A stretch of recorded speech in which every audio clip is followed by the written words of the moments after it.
Il y a 5 trucs qu'il faut absolument que tu règles avec toi-même si tu veux réussir dans la vie de manière générale, mais surtout dans l'entrepreneuriat. Et c'est ce que je vais évoquer aujourd'hui. Et comme d'habitude, sans filtre, sans bullshit, on va aller droit au but. Et tu verras que c'est des choses que j'ai dû aussi tout simplement régler avec moi-même. Et comme je vous le disais dans d'autres vidéos, ce qu'on est en train de faire, ce qu'on est en train de construire, ça prend beaucoup d'énergie, ça prend beaucoup de temps, mais on est prêt à sacrifier ces choses-là. Et il faut se mettre dans les bonnes dispositions pour réussir. Donc je vais t'évoquer tout simplement vraiment 5 points clés que tu dois vraiment absolument maîtriser même. Le premier point que tu dois voir avant même de te lancer dans une quelconque aventure, c'est ta relation avec Dieu. C'est tes actes d'adoration. C'est ta discipline spirituelle. Tu ne peux pas me dire, même si tu as 45 ans, 50 ans que tu es un homme, si ça, c'est pas en place. Parce que ça, c'est ce qui prouve que tu es un bonhomme et que tu as envie de réussir. Fi dunya wa fil akhira. Et c'est vraiment le minimum syndical pour se permettre de réussir par la suite. Parce qu'en fait, si ça, c'est pas en place, si demain tu réussis financièrement, tu seras incontrôlable. Tu vas faire n'importe quoi. Et tu vas t'enfoncer dans le haram encore plus. Donc ça, c'est le premier pilier, il faut qu'il soit stable. Est-ce que j'ai toujours été stable d'un point de vue spirituel? Non, évidemment que non. Mais plus les années avancent, plus tu te questionnes. Et moi, tu sais, il y a une phrase que j'aime bien dire, c'est qu'on est musulman, mais on le devient. C'est-à-dire qu'à un moment donné, dans ta vie, dans tes recherches, dans cette soif spirituelle, tu te retrouves dans l'islam. Et entre guillemets, tu choisis ou tu rechoisis l'islam, tu vois. Parce que tu te dis, pour moi, c'est le haqq. Et une fois que je sais que c'est le haqq, je m'y investis à 100%. Et s'investir à 100%, c'est faire au minimum ses obligations quotidiennes.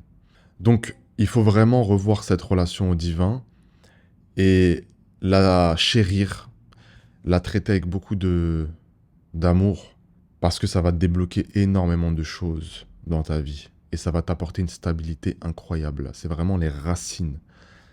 Et on construit à partir de là. Donc si ça, c'est pas en place, stop. Stop ce que tu es en train de faire, recommence. Recentre-toi spirituellement. Et encore une fois, c'est ce qui caractérise un homme. Moi, demain, tu me dis, ouais, je suis millionnaire, j'ai fait des trucs de fou, je fais des sauts en parachute, j'ai fait la Légion, j'ai fait je sais pas quoi, mais j'ai jamais pris de ma vie ou je prie pas régulièrement, pour moi, t'es pas un homme. Tu vois. Par contre, le mec qui se lève à 6 heures du matin pour ramasser les poubelles, mais qui trouve le temps, avant de sortir, de faire sa salat, et l'après-midi fait toutes ses prières à l'heure, etc., lui, c'est un homme. Lui, c'est un homme. Donc ça, c'est le premier truc à régler. Et c'est très simple. Tu sais, on dit souvent que le rappel profite aux croyants.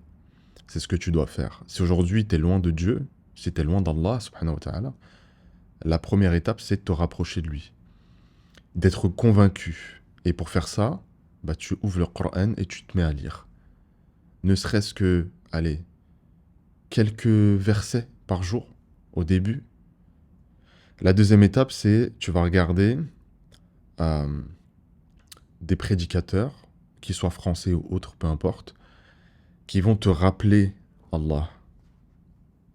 Et un autre point, c'est revoir tes fréquentations, mais ça fait vraiment partie des 5 points que je voulais aborder avec vous aujourd'hui. Donc premier point, c'est celui-ci. Tu règles ta vie spirituelle. Tu développes une vraie discipline de bonhomme. Et dites-vous une chose, alors je ne veux pas manquer de respect aux femmes d'ailleurs avec qui je travaille et que j'estime énormément, mais à un moment donné, si tu vois que certaines femmes ont une routine spirituelle qui est plus élevée que la tienne, remets-toi en question. Et pourquoi est-ce que je te dis remets-toi en question? Parce que je sais, c'est un fait, hein, lorsque ta femme est plus forte que toi spirituellement, elle ne t'admire pas, c'est la catastrophe. Donc si ça peut te motiver de dire que certaines femmes, elles sont capables d'avoir cette stabilité spirituelle, et ce petit sursaut d'orgueil de dire, bah vas-y moi aussi. Mais il y aura toujours évidemment des femmes qui feront plus que toi, plus que moi. mais ça doit nous motiver encore plus. Tu vois, et je pense que ça motive plus que de voir d'autres frères qui le font, tu vois.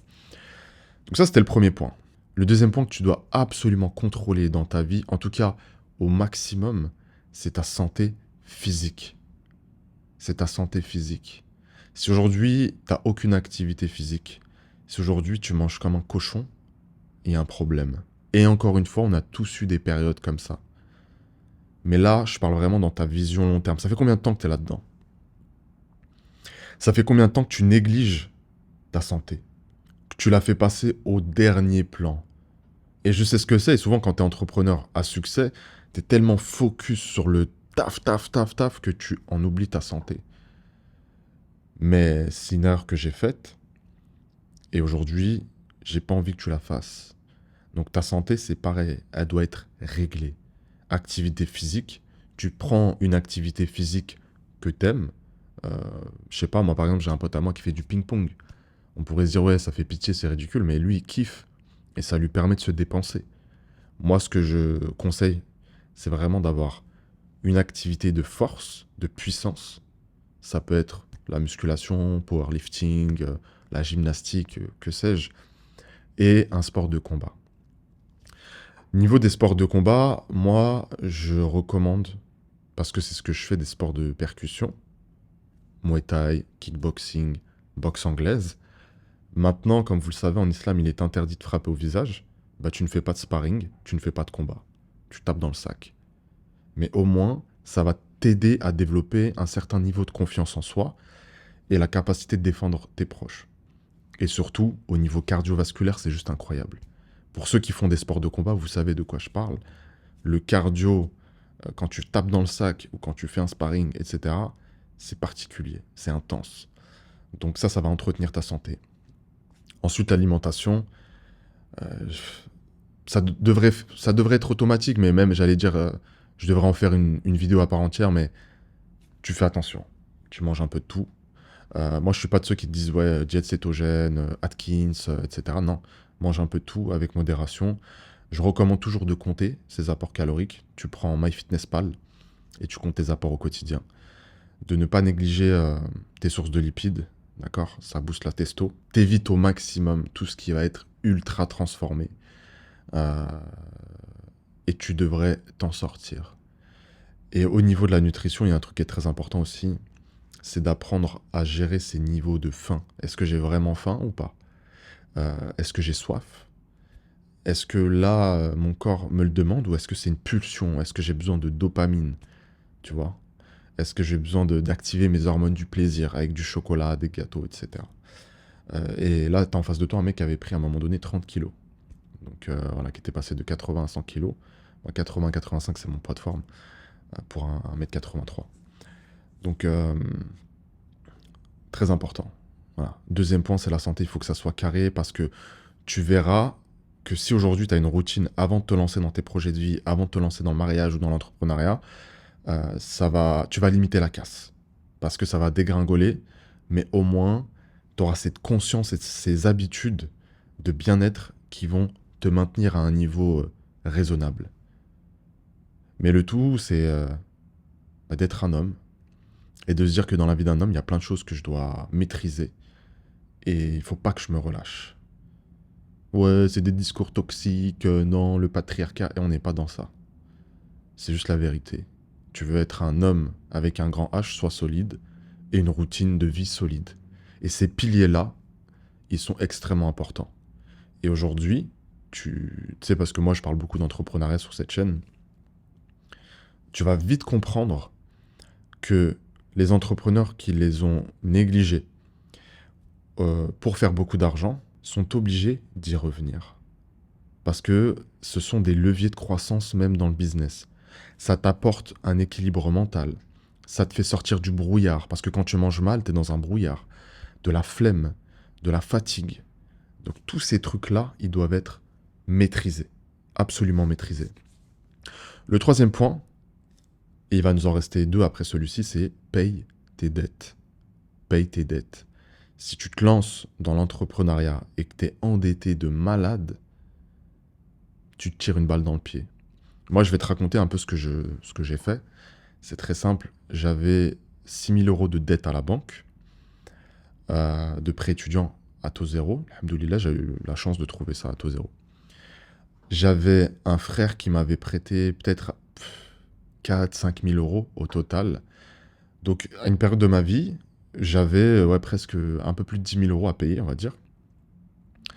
Et à l'époque, c'était énorme pour moi. Au moment où j'ai voulu vraiment m'en sortir financièrement, où j'ai lancé ma première entreprise, tout l'argent que je faisais, je donnais entre l'État, à qui je devais euh, ce prêt, parce que mon garant, c'était l'État à l'époque. Donc la banque, donc je remboursais, parfois c'était 250 euros, parfois c'était 500 euros, et quand j'avais des gros billets qui rentraient, c'était 1000 euros et plus. Et mon pote, c'est pareil. Et comment est-ce que j'ai fait ça? J'étais animateur le week-end, les vacances et les mercredis. Et j'étais prof particulier mais tous les autres jours de la semaine quasiment. Et en fait, je suis tombé sur un frère, qu'Allah le récompense, qui avait qui avait 4 enfants. Et j'en avais 3 en cours avec moi. Et comme ils avaient vraiment, vraiment, vraiment progressé de fou, ce frère m'avait permis vraiment de vraiment travailler de manière régulière avec lui pendant une année et demie. Et en fait, ce qui était frustrant, c'est que tout l'argent que je faisais, eh bien, elle rentrait dans cette main-là, ma main droite, et elle repartait dans la main droite de mes créanciers. C'était frustrant, mais je le regrette absolument pas. Et wallahi, je m'en rappellerai toute ma vie le jour où je devais plus rien à personne. J'ai senti, je sais pas comment t'expliquer, mais vraiment une sensation de légèreté de fou. Donc s'il te plaît, si tu as des dettes aujourd'hui, tu travailles comme un fou furieux, tu rembourses ces dettes-là. Et aujourd'hui, je suis dans une position financière qui est très agréable. Et même si je sais pas, parce que la vie est imprévisible, peut se passer plein de choses, dans ma vie, aujourd'hui, je ne veux rien devoir à personne. Et j'ai cette mentalité qui fait que je me débrouillerai toujours pour faire de l'argent, tu vois. Surtout avec l'expérience que j'ai avec les 3 entreprises que j'ai lancées et qui ont cartonné, je sais comment faire de l'argent, etc. Mais même s'il y a une période de transition compliquée, je demande rien à personne. Donc ça, c'est le troisième point. Quatrième point, je l'avais évoqué un petit peu plus tôt, mais j'avais commencé à l'introduire, tes fréquentations. Tu ne peux pas réussir dans la vie si tes fréquentations sont à un niveau pathétique. Si tu fréquentes des cas sociaux notoires, si tu fréquentes des gens qui n'ont pas le même niveau d'ambition, ou alors qui te freinent dans tes ambitions, c'est interdit, c'est pas possible. D'accord? Et parfois, tu es dans un groupe d'amis. Tu te dis, ok, c'est des cas sociaux, mais moi, je le suis pas. Je me maîtrise, je me contrôle. Mais jusqu'à quand? Est-ce que tu crois vraiment que ces gens-là n'ont pas d'impact sur toi? Et le prophète, alayhi salatu wassalam, nous a prévenu dans plusieurs hadiths sur l'importance des fréquentations. À quel moment est-ce qu'on va écouter?